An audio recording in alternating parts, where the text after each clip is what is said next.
A'udhu billahi samiul alim minash shaitanir rajim. Bismillahir rahmanir rahim. Kamar kullum ni ne naku Abdulhamid Ibrahim Yahaya.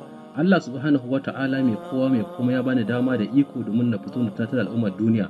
Ya ƴan uwa, akwai wani hadisi na Annabi Muhammad sallallahu alaihi wasallam da kira yake cewa ya Allah ya yarhama ga wanda yake da sauki wurin saidawa da kuma siyowa da kuma karɓar bashinsa. Wato wani hadisi ne wanda Annabi Muhammad sallallahu alaihi wasallam yake kira, yake neman gafara Allah yi maka rahama duniya da lahira muddin kana da sauki a gurin siyar da kayayyakinka, kuma kana da sauki a gurin siyowa, sannan kuma kana da taushi wurin karɓar bashi. Annabi Muhammad sallallahu alaihi wasallam ya nema ma rahama a gurin Ubangiji. Ya ƴan uwa, wannan hadisi ma'anarsa shine Annabi Muhammad sallallahu alaihi wasallam yana jan hankalinmu da mu kula kwarai da gaske gurin siye da siyarwa.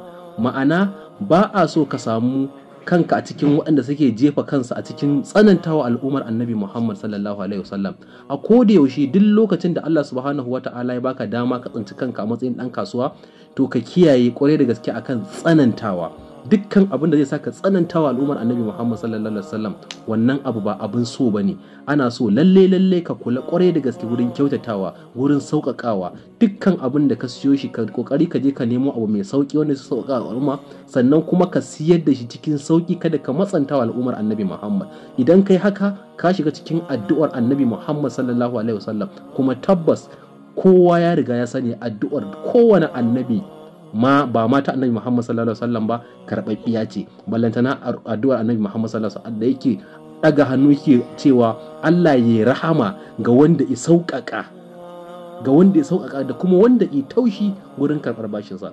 Hakika shi kuma bashi, dukkan wanda Allah ya kaddara kana bin sa bashi, kada ka matsa masa, kada ka cizguna masa, kada ka ɗaga masa hankali, kada ka tashi hankalinsa a matsayinka na musulmi, shi ma musulmi. Lalle ana so ka zama mai taushi. Idan ka kasance mai taushi a gurin karɓar bashi, hakika ka shiga cikin addu'ar Annabi Muhammad sallallahu alaihi wasallam, wanda yake maka addu'ar Allah ya rahama a gare ka duniya da lahira. Muna roƙo Allah ya ba mu ikon aikata wannan abu domin daraja da martaba irin ta Annabi Muhammad sallallahu alaihi wasallam.